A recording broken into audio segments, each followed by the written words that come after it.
Seja muito bem-vinda ao Mulher de Verdade, um podcast voltado para mulheres cristãs amantes da palavra de Deus. Eu sou a Carol Belino e hoje vocês estão vendo que tem uma pessoa diferente aqui do meu lado, né?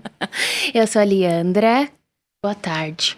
E hoje nós estamos aqui diante dessa mesa posta e a gente quer que você resgate esses valores na sua casa. Então a gente vai conversar aqui, depois você pega o conteúdo que a gente conversou aqui, conversa com a sua família, conversa com seus filhos, reúne as suas amigas, porque a gente precisa resgatar esses valores, porque a gente fica muito voltado para quem tá na tela e a gente perde quem tá sentado do outro lado da mesa. Então a gente quer resgatar esse tempo de mesa, de conversa e a gente quer encorajar você também a se preparar. Então pega a sua xícara, faz o seu chá, o seu café, não sei se você vai tomar um suco e já corre lá pro sofá para você assistir. E você pode se sentir encorajada como algumas meninas têm feito, elas têm tirado foto com a caneca dela, com o copo dela e postado aonde? Não esqueçam, hein? Nos sigam lá no Instagram, @mulherdeverdade.ipp. Tá passando aqui debaixo da tela. Tirem fotos enquanto vocês assistem, nos marquem no Instagram. Viu? Não esqueçam, que é muito importante isso, hein? E a gente quer que vocês interajam lá, então vocês podem comentar pessoas que vocês gostariam que a gente trouxesse, conteúdos que vocês gostariam que a gente conversasse aqui, porque nós queremos crescer juntas. E hoje, a gente tem uma convidada especialíssima. Quem que é, Lia? Hoje nós estamos com a Cláudia Krieger. Ela é uma mulher linda, olha, maravilhosa. Uau! Ela é a nossa primeira vovó aqui no podcast. Tivemos outra ainda. Ela tem 3 netos, o Davi, a Laura e o Daniel. Ela é casada com o Dica e ela tem 2 filhas que também já são casadas, hein? Ela é formada em teologia e começou agora o mestrado. O doutorado. O doutorado, olha só, em teologia. Então hoje a nossa mesa tá muito especial, você não vai perder, hein? Nós estamos em problemas aqui, né? Que a gente tem uma especialista do outro lado. Então, Cláudia, seja muito bem-vinda. Obrigada, Carol, obrigada. É um prazer estar aqui com vocês. E, ao mesmo tempo, eu me sinto assim, com medo, porque vovó significa Jurássico, né? Não. Mas eu vou tentar me atualizar aqui e passar para vocês aquilo que o senhor tem me ajudado a entender sobre o que é ser mulher crente. E existe uma tendência da gente ficar fora de época, né? Especialmente quem mexe com muita tecnologia, e eu olho para isso e falo, meu Deus, o que eu tô fazendo aqui? Mas eu sou uma vovó antenada, dou aula em EAD, eu gosto muito de computador, meu prazer realmente é poder falar das coisas do Senhor. Então, estou muito honrada, muito feliz de estar aqui com vocês. E nós vamos aprender, né? Nosso desejo, a gente sempre fala nos estudos aqui, né, do discipulado feminino, como a gente quer aprender com as mulheres mais velhas e o que o Senhor tem falado a elas, porque essa é a dinâmica bíblica, né, as mais velhas ensinando as mais novas. Por isso que a gente está celebrando que a gente tem a primeira vovó, que a gente vai poder aprender com alguém que tem muito mais bagagem e experiência de caminhada com o Senhor mesmo. Amém, é isso aí. E aqui no podcast a gente começa com uma pergunta que ninguém escapa dela. A gente sempre pergunta, quem é Jesus para você? Jesus, ele é a definição da minha vida. Literalmente, eu só tô viva porque ele tem me sustentado. Houve momentos da minha vida que eu literalmente perdi as esperanças. Circunstâncias, visão equivocada, uma leitura ruim das circunstâncias. Mas o Senhor foi me buscar. E a coisa mais maravilhosa é ver a verdade da palavra na minha vida. Ele realmente, a graça dele, basta. Ele é a minha porção. Com Jesus eu entendo quem eu sou. E aquilo que eu não entendo, ele me ajuda. Porque ele em mim me define, né? É um crescimento, já são 40 e tantos anos caminhando na fé. Eu aceitei Jesus ainda muito menina, numa escola bíblica de férias, né? Numa igreja presbiteriana. E Deus me guardou durante a minha adolescência, num momento difícil, meus pais abandonaram a fé, se separaram. E eu sou fruto de um legado, na verdade, um legado de fé que foi transmitido pela minha avó, que Deus preservou morando conosco em casa.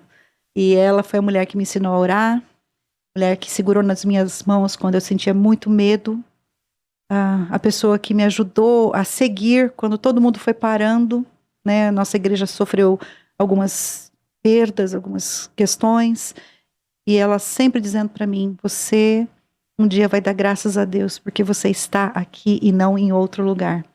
E ela se revelou profetiza, no sentido de que o que ela colocou para mim como verdade se consumou na minha vida. eu tenho um legado hoje para os meus netinhos, para as minhas filhas, que é já a transferência de 2 gerações daquilo que eu recebi da primeira geração de fé na minha família, que foi através da minha avó Áurea. Então, eu me sinto muito honrada de estar aqui e poder testemunhar isso. E Jesus realmente, ele ressignificou para mim o que é viver. Em todos os momentos da minha vida, ele sempre foi me buscar onde eu estava. E usou pessoas, né? E a primeira pessoa que ele usou realmente foi a minha avó Áurea. Eu lembro que você conta uma experiência que você teve com a sua avó em relação à praia e à igreja. Eu acho muito legal. Você quer contar pra gente? Posso contar. É aquelas coisas, né? A gente fala assim, a gente não entende essas dinâmicas familiares, né? A gente fala assim, nossa, como é que pode, né? Jesus falou que as cisões estariam dentro dos lares. A gente fala, não é possível. Isso é um pouco de exagero do Senhor. Não é. Em algumas circunstâncias a gente converte e a casa racha mesmo. Meus pais foram criados no evangelho, mas eles decidiram não estar mais. Por uma série de razões.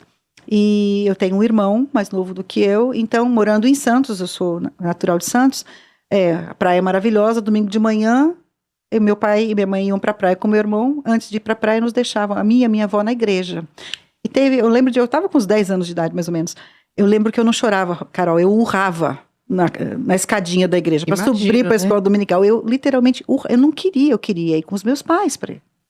Por que eles vão para a praia e eu tenho que ficar na igreja? E eu tinha uma professora de escola dominical, a dona Célia, que era maravilhosa. O pampeiro foi tanto que ela saiu da sala e veio saber o que estava acontecendo. Vamos lá, querida, e né, vai ser legal a palavra, tá? Mas eu estava assim muito chateada. E foi nesse dia que a minha avó falou isso para mim. Um dia você vai agradecer a Deus, porque você está aqui na igreja e não na praia. Tem algum problema de ir para a praia? Não, gente. Mas no meu contexto ali, isso representava uma escolha. E não era eu quem estava fazendo a escolha. Na época eu não tinha essa noção. Era o Senhor que estava me chamando. E Ele me preservou. Mas quando a gente é criança, não tem maturidade, né? A gente quer o prazer imediato, quer desfrutar daquilo que parece mais interessante. A praia, naquele momento, era mais interessante. Mas ao longo da vida, eu vi, testemunhei, eu testifico isso, que a casa de Deus é o melhor lugar. Ele me preservou de muitas coisas, me protegeu de alguns impactos que a nossa realidade familiar triste, infelizmente, trouxe. E estar na casa de Deus me deu uma nova identidade, porque eu ganhei uma nova família de verdade, né? A esposa do pastor, que eles tinham recém-chegado, ela me adotou como filha espiritual, ela me discipulou, me encaminhou na música. Na época eu já mexia com música, já era estudante de piano. Então, assim, eu vejo que aquele momento foi um divisor de águas. Eu não tinha noção, mas a minha avó foi fundamental. Aquela palavra dela ecoa no meu coração até hoje. E é verdade. Eu só hoje estou aqui com vocês, fazendo o que eu faço, pela graça de Deus, porque naquele momento Ele colocou pessoas que me ajudaram a perseverar, mesmo quando não tinha noção do que representava aquilo. Então foi maravilhoso. A gente queria saber um pouco como você conheceu Jesus, sua forma pessoal. Queria que você especificasse melhor, que você falou bem rápido, né? A gente queria saber mais profundo, você contar. Então, eu era levada à igreja pela minha avó, né? E numa escola bíblica de férias, houve um momento em que a professora que estava contando a história fez um apelo. Hoje em dia já não se costuma mais fazer isso, né? Tem gente que tem restrições, mas eu acho interessante em alguns momentos você oportunizar para quem está ouvindo poder se posicionar. Naquele momento ela perguntou, e eu lembro que assim, foi uma coisa muito simples, não teve choro, não teve nenhum tipo de comoção, mas eu lembro daquele momento em que Jesus se significou para mim ali. Foi uma revelação, a gente só conhece a Jesus quando Ele se revela a nós, não é? E a partir dali, toda a minha história acabou sendo construída em função desse relacionamento. Por mais que eu não pudesse ir sempre à igreja, porque meus pais nem sempre iam, né? E depois eles abandonaram, aí a minha avó continuou indo, eu lembro que eu me sentia atraída por isso. E depois fui adolescente, participei de um acampamento da igreja. Eu lembro que a minha avó insistiu muito com os meus pais, porque eles não queriam deixar, né? Era um acampamento num lugar bastante rústico e tal, mas ela falou, não, eu quero que ela vá. Era o 7 de setembro. Naquele 7 de setembro, eu tive um outro momento ali, e foi ali que eu me firmei. Ali realmente eu entendi que Deus tinha planos para mim. Comecei a servir na igreja, a igreja foi maravilhosa. Imagina, uma menina de 14 anos, sem experiência, mas eles me deram liberdade. E eu lembro, inclusive, quando foi o meu chamado pelo Senhor. Nós costumávamos, naquela época, em época de aniversário da igreja, ter a semana inteira de oração.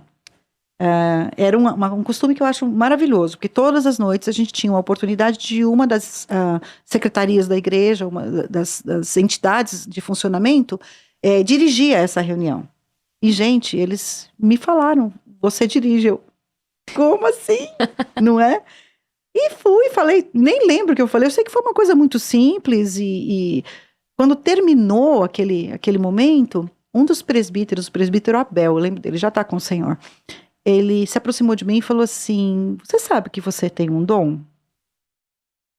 Você fala com muita clareza. Gente, eu tinha 14, 15 anos no máximo. E eu lembro que isso ficou no meu coração, né? E aí, à medida que o tempo foi passando, as oportunidades foram surgindo, eles me enviaram para um seminário, e eu fui consolidando na minha vida esse meu chamado de trabalhar com a palavra, né? Durante muito tempo, casada com um músico, eu sou pianista, então eu o acompanhava, mas sempre Deus me colocava em circunstâncias em que eu podia ter uma oportunidade. E eu amo trabalhar com mulheres. Eu tenho muito prazer de ver os olhinhos indo para a palavra. A gente dá uma listinha, às vezes, de exercícios, dá algumas sugestões, uns insights, a gente vê, entendi. E para mim isso, assim, gente, sabe, a glória, né? E isso foi surgindo com o passar do tempo, durante um período de muita prova na nossa vida. No ano 2000, o Senhor já tinha passado por seminário e tudo mais, me deu a oportunidade de ter o meu primeiro ministério no lar. Na minha casa, abri a nossa sala para receber mulheres que tinham problemas, questões, dúvidas, sofrimentos, e que às vezes a igreja não estava com tanta sensibilidade de atendimento. Eu lembro que foi uma amiga minha que fez um cartãozinho verdinho, dia 5 de outubro de 2000, foi a primeira reunião, e a gente convidou pessoas, a gente falava, se tiver só eu e ela para orar, 2 pessoas tá ótimo e tudo mais. E foi chegando mulher, e foi chegando mulher, e foi chegando, quando eu vi a minha sala estava cheia. A minha filha, que hoje tem 26 anos, que acabou de casar, ela tinha 3 aninhos. E eu lembro que todas as quintas-feiras, as mulheres iam chegando lá em casa, tem uma rampa grande, né? Elas vinham subindo a rampa, e a Lara descia com a mamadeira dela e falava, você vai contar a historinha de Jesus? Sentava com a gente ali, era um tempo de oração, de derramar da alma. E a esposa de um dos pastores muito queridos nossos, do pastor Erlande, dona Zilá, hoje está muito doente, infelizmente, ela chegou para mim um dia pertinho da minha lareira de casa e falou assim, você sabe que você tem um dom, né? Você não acha que você tem que voltar a estudar? Olha só. Se aperfeiçoa nisso, Cláudia, Deus te usa, mas vai. E aí eu voltei para o seminário depois de adulta, né? Então tem sido essa minha carreira, Deus tem confirmado esse chamado e cada vez mais, e começou tudo lá numa escola bíblica de férias. Como é importante, né, a gente levar as crianças para a igreja, até esse tempo intencional. Às vezes a gente acha, elas vão lá só brincar, elas não estão aprendendo nada, mas elas estão aprendendo muito, né? E o testemunho da minha avó em casa. Minha avó era uma pessoa simples. Ela nunca foi casada. Ela teve filhos fora, né, uma situação, para a época dela, totalmente irregular, e uma pessoa que foi proscrita. Mas Jesus alcançou com a graça dele a vida dela. E ela me deixou esse legado de fé. Então ela me ensinou realmente a valorizar as coisas de Deus, a amar a palavra, a orar, a não ter medo da batalha espiritual. Então, assim, é um legado em casa. Nós, avó, por isso que eu tenho muita honra de falar que eu sou avó, né? É um privilégio a gente poder conduzir essas gerações, não só no levar à igreja, mas eles entenderem que é um andar com Deus. É todos os dias, é graça para cada dia, é juntar as mãozinhas em oração. Você vê que eles aceitam Jesus e começam a frutificar, igual o meu netinho mais velho já está envolvido com missões, ele ama. Então, assim, é o legado da minha avó, que passou para mim, que passou para as minhas filhas e que já está alcançando a 4ª geração. Que privilégio. Deus é fiel. Ele diz que a misericórdia alcança 1000 gerações. E alcança mesmo. A gente precisa crer nessas coisas, né? E eu queria que você contasse um pouco. Você falou que você voltou a estudar quando você já estava um pouco mais velha. Porque quando você era mais nova, você chegou a estudar teologia, alguma coisa? Sim, eu fui para o seminário muito nova. Eu com 16 anos. Isso era a loucura de me aceitar, né? E com muitas crises pessoais. Então, assim, meu primeiro momento de seminário, eu era uma pessoa que tinha inteligência, facilidade acadêmica, mas o meu coração precisava de tratamento. Então, o Senhor me confrontou muito, foi uma pessoa que não foi fácil para mim estar ali. Eu era bastante questionadora e o Senhor precisou lidar com essa questão no meu coração. Mas casei-me com um missionário, na época era missionário da Palavra da Vida, conheci meu marido lá, ele era meu professor, então vocês pensam o babado que foi, né? E nos conhecemos, namoramos 3 anos, nos casamos e tudo mais, fomos para o campo missionário durante um tempo, trabalhamos, voltamos para Atibaia e foi naquele período que nós tivemos uma escola de música, que era o nosso sustento, e éramos voluntários numa igreja. E foi justamente nesse período nós tivemos uma crise muito intensa, uma crise familiar muito intensa, e eu, com este grupo em casa, recebi o convite e o desafio da dona Zilá de voltar. Então, eu tinha terminado uma licenciatura em educação cristã, eu sou educadora cristã, e ela falou, faz uma complementação, e naquele período, como eu já tinha contato e morava ali no Palavra da Vida, o seminário estava ali pertinho, né? Voltei a entrar em contato com um dos professores que era um dos meus, uma das referências da minha vida, o professor Carlos Oswaldo, já está com o Senhor. Falo que ele é o meu segundo pai, porque ele me ensinou a pensar, né? E ele falou, não, volta sim, e aproveitou a maioria das matérias. Eu sempre fui uma apaixonada pelo hebraico bíblico. Ele resgatou essa minha paixão e terminei em 2 anos. Nesse meio tempo, fiz uma pós-graduação em aconselhamento bíblico. E nessa pós-graduação surgiu a oportunidade de eu estudar fora. O Master's College tinha trazido uma extensão para o Brasil. Eu não sabia, mas eu estava sendo meio que avaliada, assim, por um dos professores para uma bolsa de estudos. Olha só. E eu ganhei a bolsa de estudos. Só que eu ganhei, mas não levei, porque eu não fui. Eu tinha a minha filha de 16 anos, a Lília, a mais velha, e a mais novinha tinha 10. Tinha grandes implicações, eu teria que passar um período grande lá nos Estados Unidos, eram de verões. E eu entendia de Deus que não era para fazer aquilo, mas que quando Deus tem um projeto, a gente às vezes não entende como, mas o projeto se concretiza. Então, gente, olha que coisa maravilhosa, né? Eu não podia ir fazer o mestrado, mas o mestrado veio a mim, porque aí me convidaram para fazer o mestrado em Antigo Testamento no Palavra da Vida, no quintal da minha casa. Então, eu já emendei depois do bacharel, pós-graduação, e já fui direto para o mestrado em Antigo Testamento. Deus já vinha me preparando sendo treinada por esse professor, que era um exímio exegeta, um homem de uma cultura, assim, invulgar. Sempre fui muito privilegiada de ter gente muito preparada perto de mim ali. E o professor Carlos falou assim, você tem um dom, você tem facilidade para a língua, você não gostaria de aprender para ensinar? Então, eu fiz 4 anos de estágios, toda semana eu sentava no fundo da sala de aula de hebraico dele, hebraico, exegese, nunca gostei de grego, grego é pra gente inteligente, hebraico qualquer um consegue aprender, né? Porque é muito fácil, gente, pra mulher, então mulher pensa tudo invertido, o hebraico é invertido. É que grego é tudo bagunçado. Não, grego é pra gente inteligente, hebraico qualquer um aprende. E ele falou, vamos juntos, né? E mal sabia eu, gente, que Deus já estava preparando em algum momento que eu teria que substituí-lo, porque ele ficou muito doente. Então, eu tive a oportunidade de dar aula no Palavra da Vida, nessa área, fui me encantando com a exegese, eu falei, e aí juntou as 2 paixões. Treinamento bíblico para mulheres e a área de um ensino bíblico mais refinado, essa parte mais acadêmica. Então, isso foi constituindo a minha realidade. E agora, depois de 10 anos formada no mestrado, que eu achei que eu ia aposentar, né? Depois disso, ainda fiz um programa de pandemia, fiz mais uma faculdade de letras, porque eu trabalho como tradutora, né? Isso ajuda no nosso sustento. E fiz mais uma pós-graduação em literatura, porque eu sou apaixonada por Machado de Assis. Você vê, tranquilo, né? Tranquilo. Eu ia falar agora, eu falei, nem se eu quisesse falar tudo que ela já fez, eu não conseguiria. Então, gente, eu Então. me sinto muito privilegiada. Eu acho que há pessoas que Deus dota para isso, né? E seria um crime da minha parte, seria uma falta de sabedoria eu não aproveitar as oportunidades que Deus me deu. E sempre são oportunidades de treinamento, de preparo e de utilização imediata. Então, assim, o plano de Deus, ele é casado, ele é perfeito. Não tem forçação de barra. E agora, depois de 10 anos no mestrado, vovó, falei, vou aposentar a chuteira.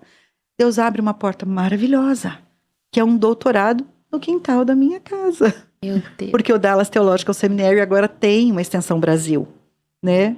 E eu relutei durante 1 ano e meio com o Senhor. Eu quero fazer na PUC, porque eu quero ter uma profissão, eu quero poder dar. Meu sonho é dar aula numa academia ainda, entrar numa universidade, Olha poder só. ter Meu uma plataforma de influência pra gente que... Porque, gente, é fácil. Dentro do gueto evangélico, Sim. a gente fala a mesma língua. Uhum. Lá fora que precisa de testemunho, né? Sim. Mas Deus não abriu essa porta. Ele abriu a porta do mestrado em ministério, do doutorado em ministérios, para eu servir no reino para mulheres. Então, é uma convergência de propósitos. E no tempo de Deus as coisas vão acontecendo com suavidade, com alegria, marido dando 100% de apoio, fechando ciclos, né? Casei a minha filha, a nossa casa agora está à vontade, a gente está à vontade ali, tipo, né? Não preciso mais preocupar se vai namorar, se não vai. Somos só nós dois e Deus está mostrando para nós um novo caminho. A gente está se tornando missionário agora, na área de educação. Então, quando Deus tem um projeto e a gente se dispõe a obedecer e abre as nossas fronteiras, porque a gente é cheio de coisinha, né? Não gosto disso, não quero aquilo. Imagina. Não, sou só eu que sou assim, então, né? Mas tudo bem, meninas, né? Falem a verdade, né? Senta no banquinho.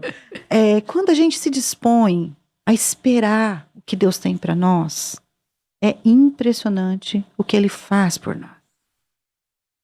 Ele realmente completa as coisas. Ele vai mostrando o caminho. Né? As dificuldades surgem, mas a gente tem força para o enfrentamento. A gente tem consolidação de projeto, porque a nossa igreja entra e, né, eu sou muito envolvida com as mulheres da minha igreja. Graças a Deus tenho oportunidade de discipular, a escola dominical. É uma delícia. E está tudo convergindo. Então eu ouço do meu Deus o seguinte: eu quero te usar nessa obra. Você precisa se preparar. E vai. E eu tô indo. Né? 58 anos, gente, eu fico pensando, que privilégio é esse? É uma coisa maravilhosa. Mas os planos de Deus têm tempo perfeito e tem o modo perfeito. E Eclesiastes fala para nós: o sábio entende o tempo e o modo. Eu quero ser uma mulher sábia. Eu não quero nem antecipar nada, mas também não quero perder o bonde, eu quero ir. Uhum. E aí Deus tem aberto portas e a gente tá indo. Então, estar aqui com vocês, para mim, é um baita privilégio, gente. Você não tem ideia como eu tô feliz de estar aqui com vocês. Se ela acha que é pra ela, Né? É muito bom isso. imagina, né, pra Nossa. gente. E essa é a minha trajetória. Eu queria saber se você enfrentou algum momento muito difícil durante a sua trajetória ministerial. Queria que você explicasse, contou um pouco. Não, sempre foi tudo muito simples. A minha vida tá toda resolvida. Foi sempre... Nossa, não, gente, A de brincadeira, todo tá? mundo, né? Né? Sempre. Não. Eu vivi... nós moramos durante 10 anos em Goiânia. Nós servíamos numa igreja lá. E foram anos que nós tivemos muitas bênçãos.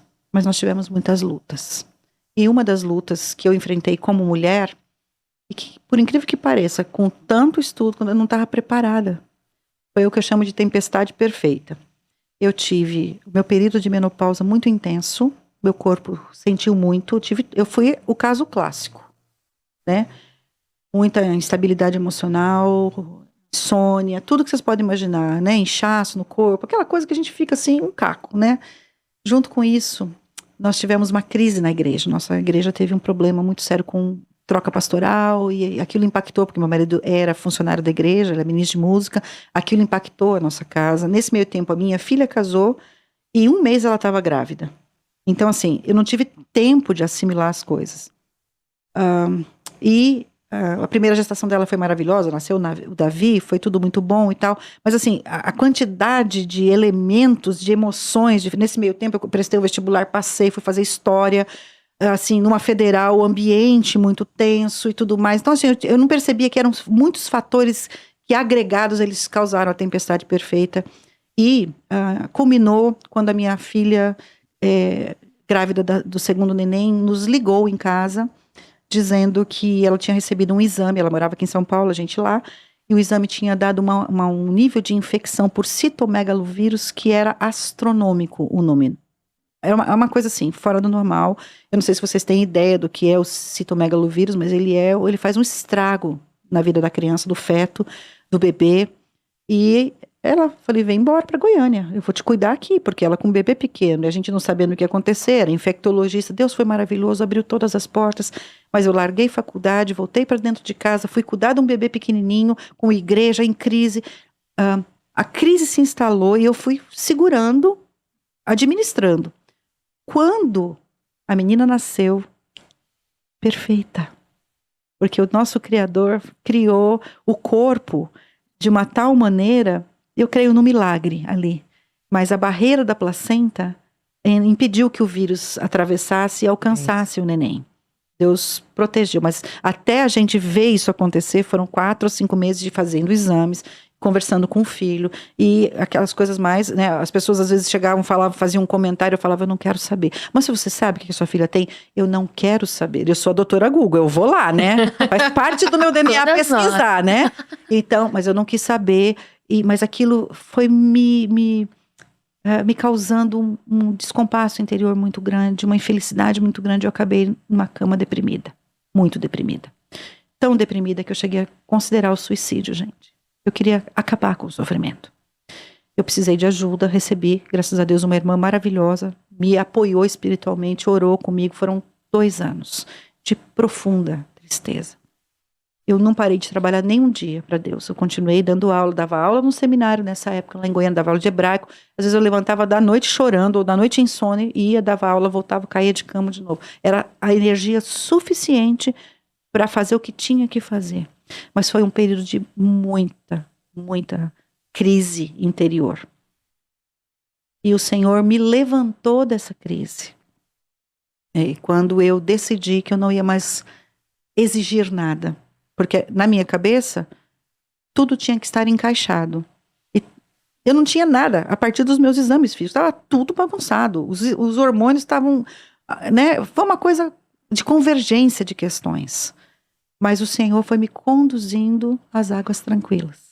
Foi me tirando me ensinando a focar no que era correto, me deixando cuidar, porque a gente que é mulher que cuida de todo mundo, quando alguém fala, vou cuidar de você, você fala, mas eu não sou frágil desse jeito. Eu não preciso, né? Primeira coisa que a gente fala. Não, eu me basto, né? Mas esse entendimento de que servos de Deus cuidam, mas servos de Deus também precisam ser cuidados. Deus foi me dando esse entendimento. Meu marido, graças a Deus, cuidou de mim, me apoiou. Minha filha caçula estava com a gente em casa. Desse meio tempo nasceu mais o meu netinho, o meu último netinho. Então, assim, a gente tinha emoções em ebulição. E, por fim, veio a pandemia, que para nós foi uma bênção. Porque eu pude descansar na pandemia. Eu dava aulas online, mas eu estava na minha casa, eu não tinha que ter aquela exposição. E que as pessoas, você tá bem? Você tá bem? Era amor, mas eu me sentia muito invadida, muito assim, né, exposta e tal. O Senhor cuidou de mim, nos trouxe de volta para Atibaia, nos colocou numa igreja maravilhosa. Primeiro mês, olharam para mim e falaram assim, você poderia falar num congresso assim? Como assim, Senhor? Nunca Deus falou, você, essa filha fraca, toda aí bagunçada, cheia de crise, você vai ficar no banquinho. Nunca, gente, porque nosso Deus não é assim. Né? Dizem que pessoas muito provadas são provadas porque Deus quer usá-las. Então, o sofrimento nunca é fonte de destruição. A gente não precisa temer, mas ele nos deixa fragilizadas. E eu experimentei as palavras de Paulo na fraqueza. Veio força. E Deus foi me levantando, usando, reconstituindo a minha maneira de ver a vida. Algumas coisas era muito ferro e fogo. Não, tem que ser assim. Não tem que ser assim. Tem que ser como Deus permite. A gente vai fazer o que é correto e entregar as consequências nas mãos do Senhor. Ele vai cuidar de nós. Então, assim, nem sempre foi fácil. Mas sempre tivemos a boa mão do Senhor nos abençoando. E eu tô aqui hoje em pé para contar para vocês, né? Antes eu estava deitada, agora eu tô em pé. Não, eu tô sentada, na verdade. Graças a Deus. E eu acho importante você dizer isso, porque às vezes a gente acha que por nós sermos cristãos, nós estamos blindados. A gente não vai sofrer, a gente não vai chegar nesses momentos extremos de eu não aguento mais, Senhor, faça alguma coisa que o Senhor não fizer, eu vou fazer porque eu cansei. Então é muito importante isso que você traz, porque é encorajador pra gente saber que todo mundo vai passar por essas questões. Mas a gente precisa ir buscando sempre o Senhor, buscar contar com a ajuda dos irmãos, da igreja, e o Senhor vai colocando essas pessoas. Isso é fundamental. Porque também, dependendo do tipo de questão que você está vivendo, você quer se isolar. Né? E nunca é sábio. A Bíblia fala, Provérbios fala, que o tolo se isola. E é para a própria perda dele.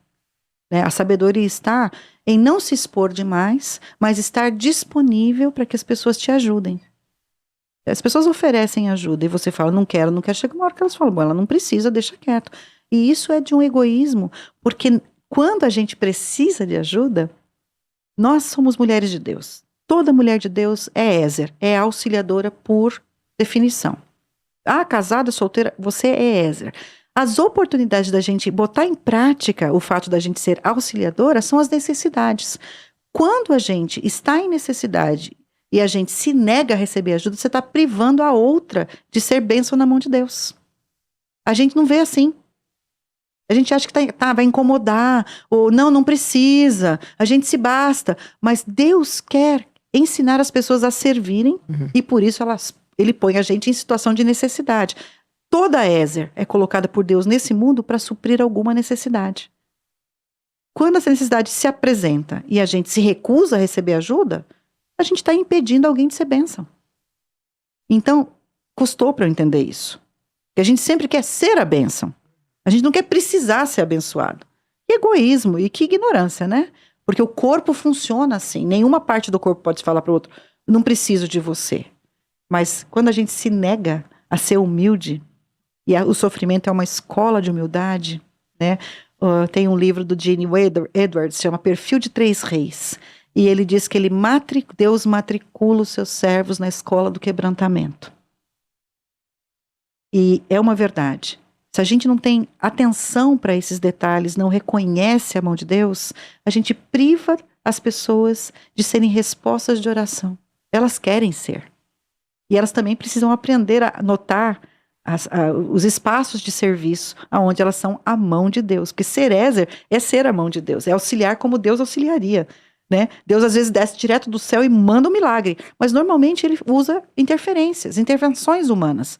Se eu estou em necessidade e eu sou orgulhosa, arrogante, falo, não preciso, aquela pessoa que Deus quer usar e quer treinar para ela se tornar mais Ézer ainda, ela fica privada da oportunidade. Mas quando a gente é humilde, quando ele mostra pra gente, olha, eu quero que você sofra, porque o seu sofrimento é a oportunidade, primeiro de você experimentar a graça, e depois de você oportunizar a outra pessoa a ser bênção, o sofrimento é ressignificado à luz da glória de Deus. Se torna troféu.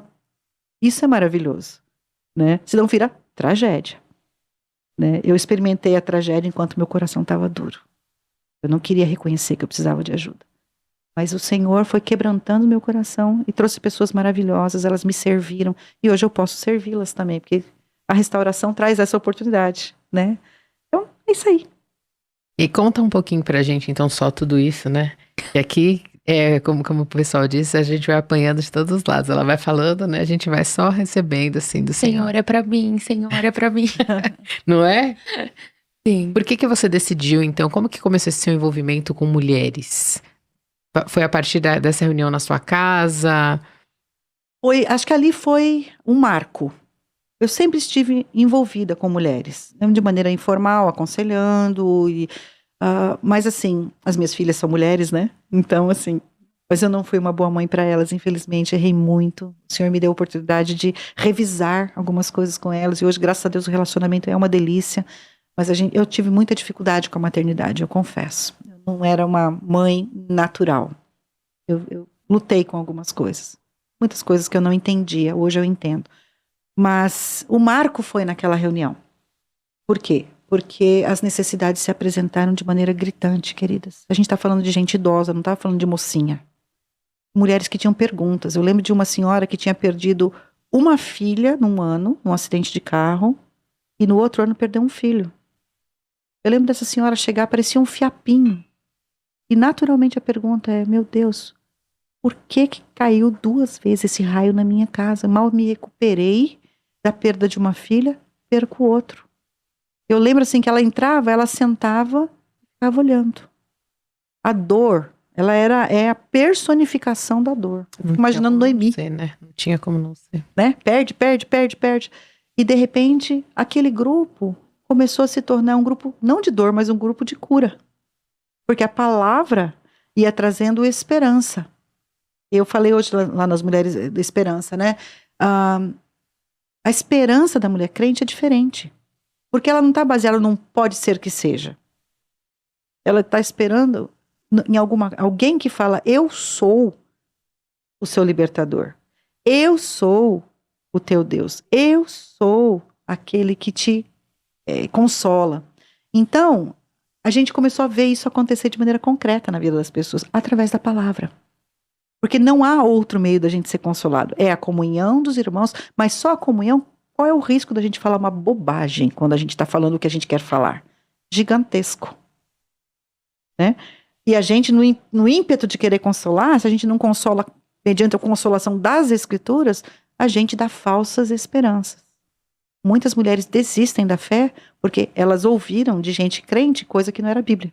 O Senhor vai responder a sua oração do jeito que você está esperando. Exato. Aguarda que o seu momento vai chegar, a hora, a vitória está no caminho. E o coração da mulher, esse é um dos eixos dos meus estudos, que eu acabei descobrindo isso nas Escrituras, né?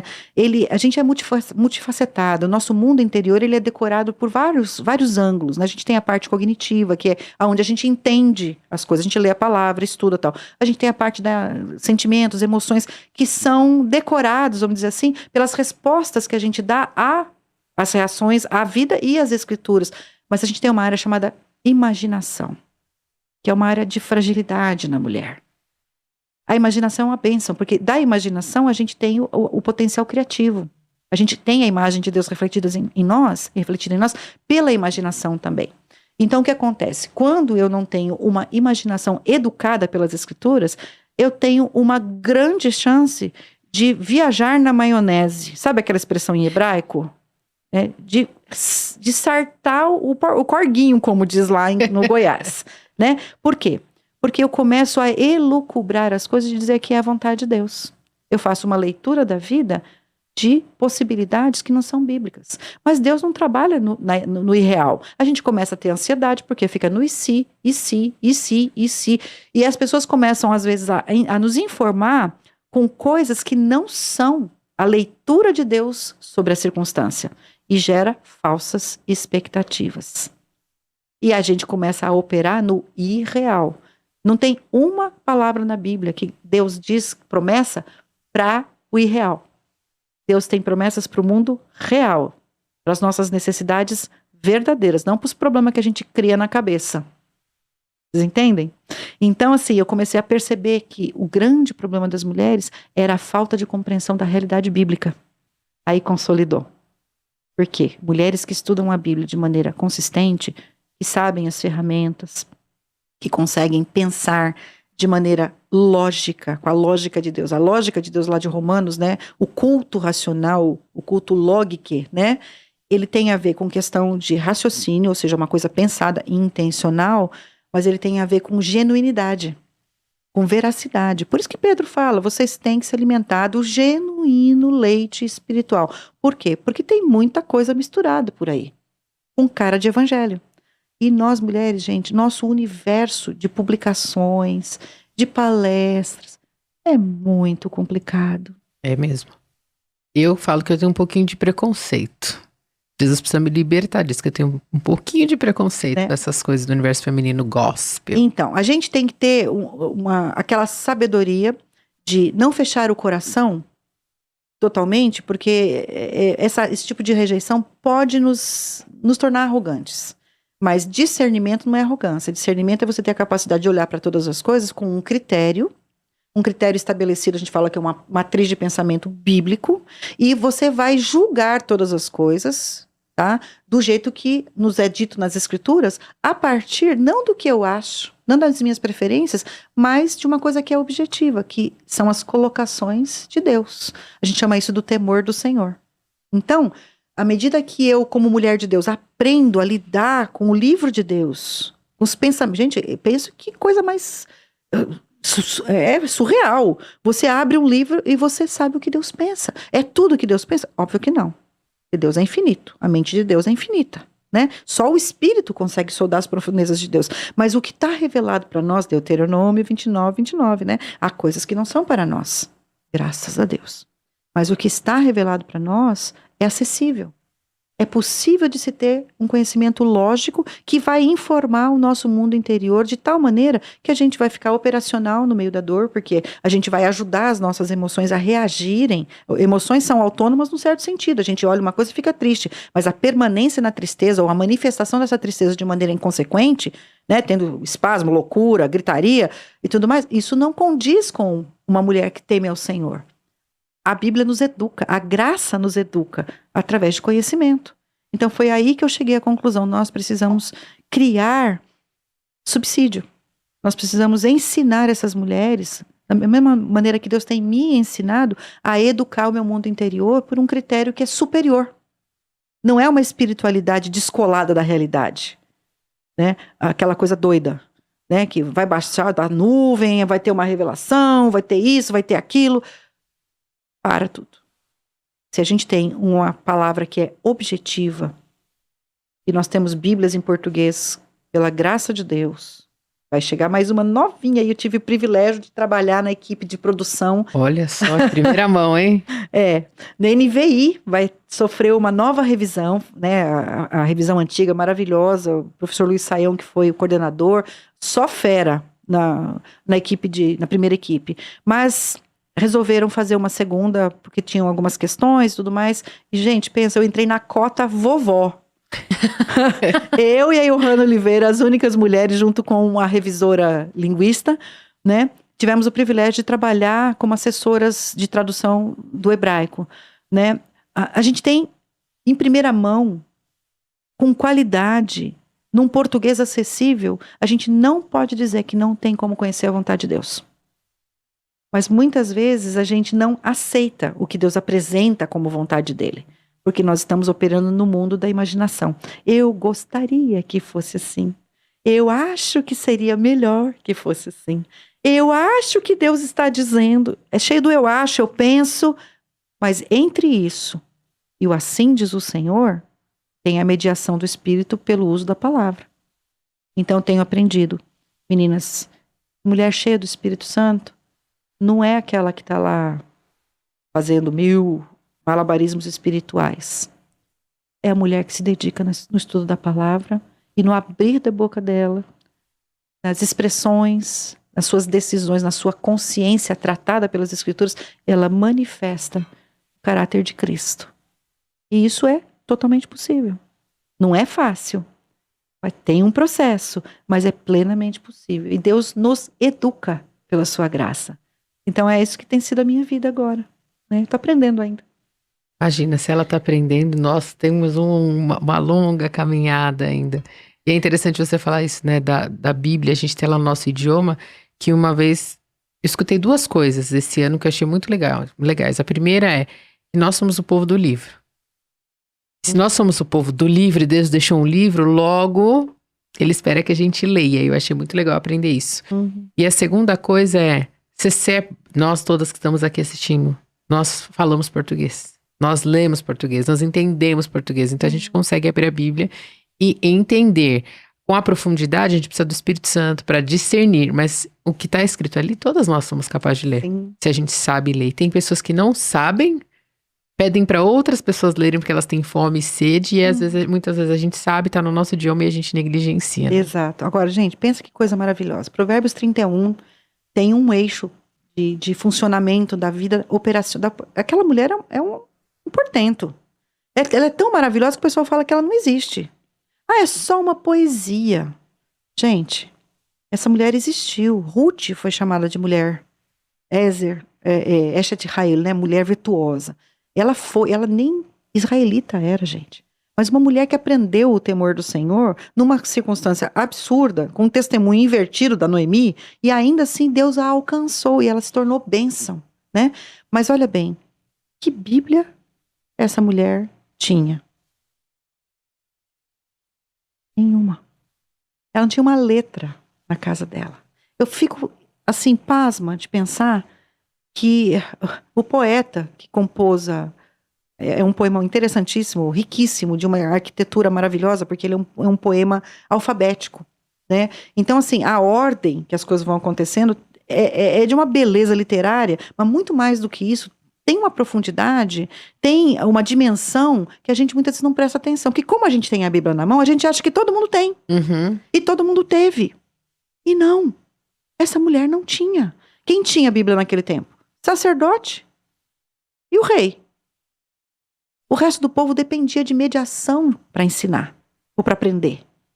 E de repente essa mulher gabarita uma vida frutífera, feliz. É uma mulher postada, uma mulher que se enxerga como alguém digno. Ela veste-se de força, de dignidade.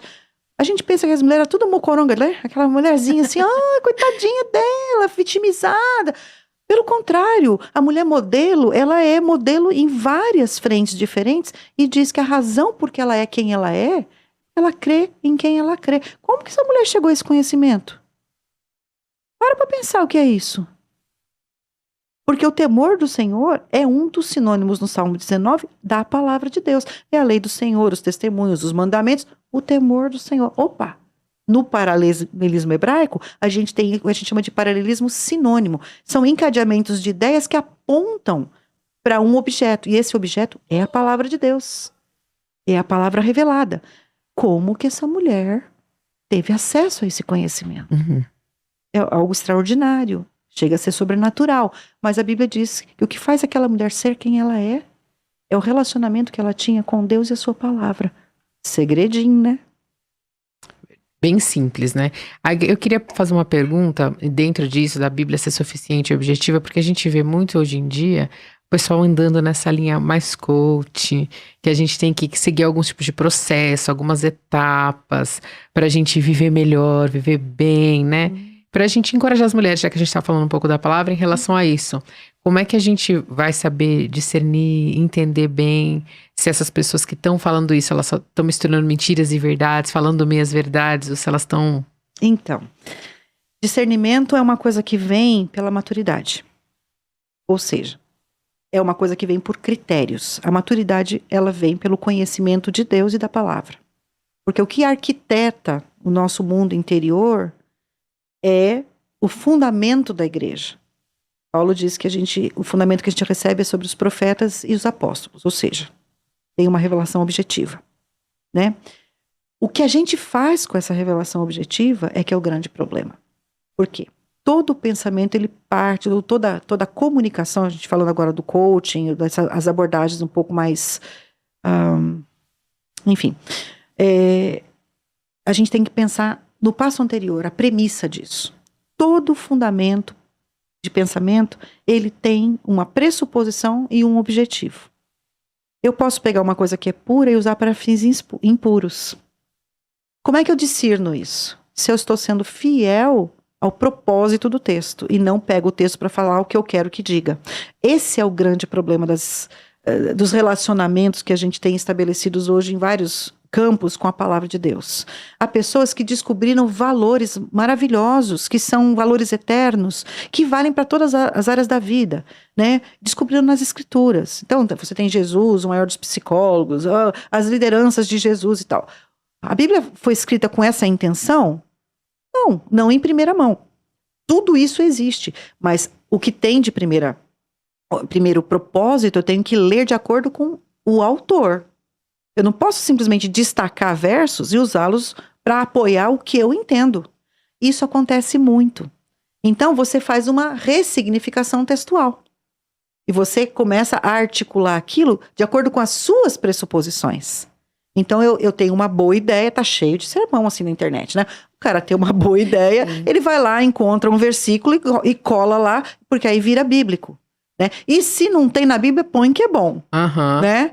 Então, assim, nós precisamos conhecer as Escrituras. Por quê? Porque as Escrituras dão pra gente segurança para fazer esse critério. E não é só conhecer o versículo decorado, porque também nós tivemos durante um período uma ideia de que conhecer a Bíblia era decorar versículo. Ué, você pode ter a Bíblia inteira decorada, mas se você nunca meditou nisso aí de maneira consistente, e o Tim Keller tem no livro dele chamado Oração, um Maravilhoso. capítulo inteiro falando sobre o que é meditar. Porque para orar com inteligência, você tem que conhecer a maneira como Deus pensa sobre os assuntos. E ele diz que é impossível a gente meditar de maneira consistente se a gente não estuda a palavra de Deus de maneira coerente. Eu preciso conhecer o pensamento para eu elaborar em cima, que é a meditação, é aquilo que eu gasto, né? Virando o texto, virando o entendimento, procurando aplicações de realidades. Isso dá segurança para a gente falar. Isso vem de Deus. Isso não vem de Deus.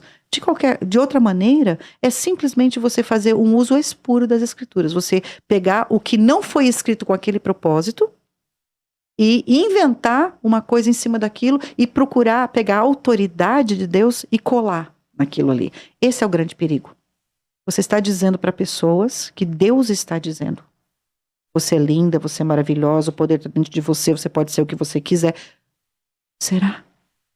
Será que posso todas as coisas naquele que me fortalece? Tem a ver com isso? O que Paulo está querendo? Essa é a pergunta que a gente tem que fazer o tempo todo para as Escrituras. Duas. O que o autor queria dizer? O autor divino e o autor humano. Porque um media o conhecimento do outro. E o outro, como a audiência original entenderia aquilo? Será que a audiência original de Paulo, os filipenses, que estavam lá morrendo de medo de ter o seu apóstolo morto, porque as coisas estavam ficando complicadas naquele primeiro século, será que eles entenderiam que eles podem todas as coisas, eles podem ter um carro, eles podem ser sucesso? Será que passava isso na cabeça dos filipenses? Nem de longe. Então nós temos que entender que tudo foi escrito com um propósito. E esse propósito precisa ser respeitado. E aí a gente faz o que a gente chama de transposição temporal. A gente pega o princípio bíblico que é eterno e aplica à nossa realidade. Mas eu tenho que pegar o princípio conforme ele foi emitido e não o que eu quero fazer ele funcionar. Então, quando a gente começa a ouvir essas coisas, é complicado. Interessante até que nós vamos pegar desse gancho da Bíblia, que nós recebemos até muitas mulheres, né, que não sabem como se encorajar para começar a ler a Bíblia, para começar a aplicar aquilo, né, na sua vida cotidiana. Teria alguma dica para nós? Eu tenho. Por favor, hein? Eu tenho várias dicas. Na verdade, assim, isso acabou sendo parte do meu ministério, né? Então, eu tenho uma plataforma, né? Dá licença, eu vou fazer minha propaganda, né? Por favor. O Mulheres em Foco, ele tem esse objetivo. Por quê? Qual é a nossa ideia? É a gente não ficar informando apenas a pessoa. É claro que todo o crescimento espiritual, ele passa por 3 processos. O primeiro processo é o processo informativo, é a parte cognitiva. Eu preciso ler e conhecer, ou alguém me explicar. Dali, o segundo passo tem a ver comigo, né?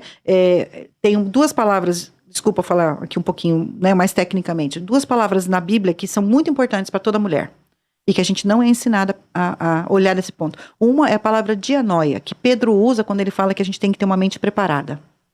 Uma mente preparada para a ação. Antigamente era traduzido como cingir o meu entendimento. Obrigada, não entendi nada. Então vamos traduzir, né, para uma linguagem que tenha mais referência. Essa é a vantagem das novas versões, né, as novas traduções, porque elas trazem para a gente proximidade com o texto. Então a dianoia é fundamental. Eu preciso preparar a minha mente para eu me tornar operacional em momentos de tensão. E para poder exercer autocontrole. Isso é 1 de Pedro 1,3. Esse é um trecho. O outro trecho é o de Filipenses 2, versículo 5, quando fala de Jesus, quando ele se preparava no céu para encarnar. Diz que ele teve froneses, ele teve uma maneira de pensar que tanto tem a articulação cognitiva, tomar conhecimento, mas ter uma atitude coerente. Porque às vezes a gente tem o conhecimento, mas a gente não se curva ao conhecimento. A atitude de atender a Deus em obediência. Essas 2 coisas fazem o conhecimento bíblico se tornar operacional na vida da mulher. O próximo passo é transformação. Então, para crescer espiritualmente, leia a Bíblia e faça a oração, vírgula. Você precisa ler a Bíblia de maneira inteligente e fazer oração em cima do que Deus está propondo ali. Não é só a leitura bíblica, vou ler 3 capítulos e vou ticar a minha leitura anual. Gente, é bom ler a Bíblia? Óbvio que é bom ler a Bíblia. Mas se eu não leio com inteligência, se eu não leio de maneira a fazer sentido, e aí tem o meu segundo ministério. Eu tenho 4 grupos de leitura bíblica online. Tem gente Olha que de legal. tudo que é lado. É quase que um mini seminário. Por quê? Nós temos uma leitura, uma planilha de leitura, que é uma amiga minha de Goiânia que faz maravilhosa. Esse ano a gente está lendo cronológico. Ou seja, a integração dos livros com a história. Então, você está lá no meio do livro de Reis, aí de repente aparece um profeta. A gente vai lá e lê no profeta. Ah, agora eu estou entendendo por que Oséias falou aquilo. Porque faz sentido no contexto dele. Então tá, e o que eu vou fazendo? Eu vou provocando essas meninas. Nós temos, acho que, perto de 200 mulheres lendo a Bíblia junto, em vários grupos diferentes, né? Todo dia tem uma leitura e sempre tem uma que faz umas perguntas assim provocativas. Não entendi, você pode me explicar e tal. O que a gente faz? Pano de fundo, contexto literário, chamamos atenção para os personagens, postura e para as questões de fé que estão embutidas ali. Então, isso é o que o Tim Keller diz que a gente precisa fazer com a leitura bíblica. É uma leitura bíblica que integra conhecimento com atitude. Então, a gente procura abrir o que está permeando o texto. Hoje mesmo. Posso falar mais um pouquinho? Claro. Gente, nossa, estou falando muito. Mas assim, Daniel, nós começamos a ler o livro de Daniel agora, que é um livro maravilhoso. Mas muita gente tem medo de ler Daniel, igual tem medo de ler Apocalipse, né? Ai, que medo. Né? Então, uma delas leu e viu uma afirmação e destacou o versículo. Esse é o grande problema. Quando a gente pega um texto e descola da sua moldura textual. Você pode fazer o que você quiser. A mesma coisa que pegar uma carta, um e-mail de uma pessoa e só tirar uma frase. Você distorce a comunicação. E ela trouxe aquilo ali super bem intencionada. Ela falou, não entendi. Por que é que está falando que os deuses têm conhecimento? Aí, me deu um gancho danado. Por quê? Porque o livro de Daniel é um livro maravilhoso. Porque quem que era o rei na época? Quem que era o bambambam, o poderoso das nações? Nabucodonosor. Que era igualzinho a rainha de copas da Alice do País das Maravilhas. Não gostou? Cortem-lhes a cabeça. Era o contexto. O homem mandou, falou, se não me der o sonho, não me der a interpretação, eu mando matar. E aí, o rapaz morrendo de medo lá, porque eles tinham lá um grupo de profetas e vizires e tudo mais, a pessoa ficou morrendo de medo, porque era uma baita de uma enganação. O cara comia lá, era assalariado do governo, mas é uma enrolação, né? E vamos procurar nos astros, e na hora do vamos ver não sabiam nada. E aí vai Daniel e ora, pede para os amigos orarem, e a palavra que Daniel dá é, tem um Deus no céu, não são os deuses. Tem um Deus. Nabucodonosor foi a pessoa que mais viu o não crente, que mais soube de Deus, teve informação direta em sonho. Então, assim, é um livro que demonstra a supremacia de Deus sobre o Senhor do mundo. E o Senhor do mundo acabou comendo grama, né? Vocês lembram, né? Ele passou 7 anos. Por quê? Porque resistiu à sabedoria de Deus. Veja que conhecimento não é sinônimo de submissão. Então, as perguntas que elas fazem me faz gravar muitas vezes um áudio, alguma coisa assim, para iluminar o texto. Fala, gente, leiam esses textos sob essa ótica. Essa é a moldura teológica. Cada livro tem um propósito. Foi escrito de uma maneira, com uma determinada abordagem. Nós não podemos simplesmente pegar e fazer o que queremos com o texto. Agora, gente, o Brasil tem um grande problema. A gente precisa, de alguma maneira, as igrejas precisam resolver isso. Com bons cursos. Nós temos um índice altíssimo de analfabetismo funcional. E para piorar, tem gente que elege umas versões da Bíblia que são completamente fora da nossa realidade linguística. Então, o que eu faço? Tem um aplicativo chamado YouVersion. Tem mais de 60 Bíblias só em português. Tem hebraico, tem russo, tem grego, tem tudo ali. É maravilhoso. Grátis. Então, o que eu recomendo? Que elas têm a versão do coração, tem, mas que essas leituras elas façam numa linguagem um pouco mais atualizada. Ou que façam, dá para você comparar 2 ou 3 textos ali. Você abre na NVI, NVT e ARA. Ou NAA, e você, um português acaba iluminando o outro. Não, as pessoas têm medo, né? Eu vou trocar a versão, eu vou arder no mármore do inferno, porque a minha Bíblia, a Bíblia da minha igreja. Gente, Não é isso. Isso é recurso de Deus. Que adianta eu ler as enxúndias, a égua do faraó. Gente, é um português maravilhoso. Mas é descolado da nossa realidade linguística. Então, a simplicidade ainda é um valor e nós precisamos ensinar as pessoas a ler. Eu sempre falo para elas, olhem os verbos. Você quer entender um texto? Porque o verbo é o mobilizador da ação. O verbo diz quem está fazendo e o que está acontecendo. Então, para você ler de maneira inteligente, você tem que ter um mínimo de tempo e de estrutura, organização mental, para você se expor ao texto sem distorção e entender realmente o que está sendo dito. Muitas mulheres leem a Bíblia de maneira devocional, não é um problema. Eu tenho amor a Deus, eu quero conhecer, mas não lê de maneira inteligente. Então você acabou de ler, o que você entendeu? Ai, é maravilhoso esse texto, mas o que você entendeu? Não sei. Que poder tem essa palavra se ela não passa pelo processo de degustar o texto, né, de se debruçar. Não adianta ler a Bíblia inteira de uma vez só se você não fica com nada. Então é melhor menos texto, com mais profundidade. E essas mulheres fazendo essa leitura, os grupos já tem 4 anos, e toda hora tem gente pedindo, deixa eu entrar. Pega uma leitura no meio, e a gente percebe que a postura delas para com a palavra é outra. Já começam a pedir livro, já começam a pedir curso de hermenêutica, sabe? As perguntas vão mudando. Há um crescimento, há um aprofundamento. E ao mesmo tempo a gente percebe que a vida de oração começa a mudar também. Tem mais sabedoria para orar. É demais, né? E, gente, internet. A caixa do capeta. Né? Deus usa uma tremenda ferramenta.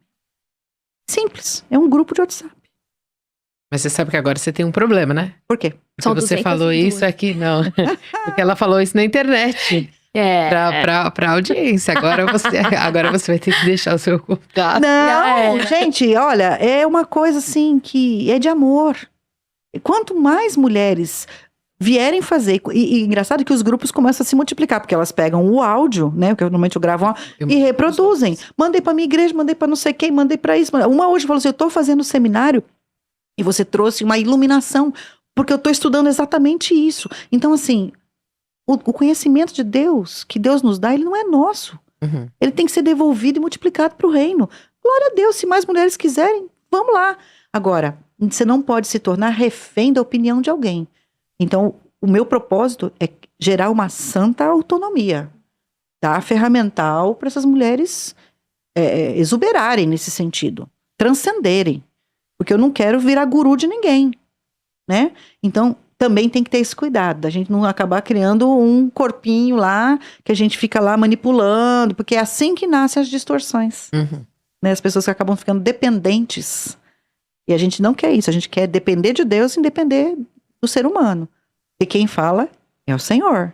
E a gente tem que ter essa liberdade, e a gente já tem o Espírito, a presença dele, que nos garante acesso, não só à presença, mas ao conhecimento. Mas alguém tem que começar em algum lugar. Então a gente deu esse passinho aí pra elas. Só um passinho. Olha, passou tão rápido. O tempo voou assim, olha, que já acabou. E eu quero agradecer muito, Cláudia, por você estar aqui, você compartilhar o que o senhor tem falado. Vai ter que voltar outras vezes. Por favor, hein? Com alegria. Para compartilhar outras coisas. E eu só queria que você, se você sabe o endereço certinho do Mulheres em Foco, que você falou, se alguém quiser procurar, conhecer, muito bons. Eu já fiz um e eu preciso fazer outros cursos lá com a Cláudia. Realmente Deus fala muito ao nosso coração. Obrigada. Uhum. Então, Mulheres em Foco é o seguinte, é uma plataforma que está veiculada pela Chamada da Meia-Noite, tá?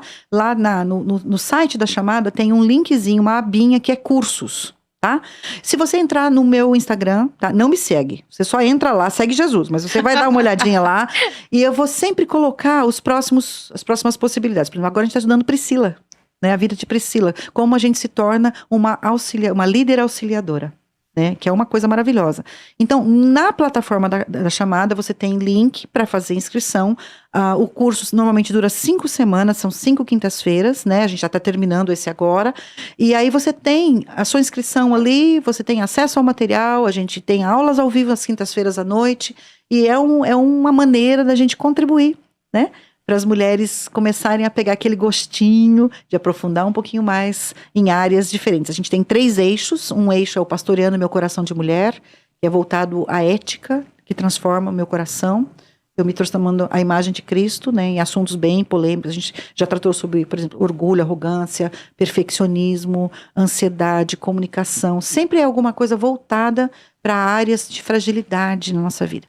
Temos o Elas por Ele, biografias de mulher, e temos Cartas para uma Mulher de Deus, que são exposições bíblicas aplicadas à realidade feminina.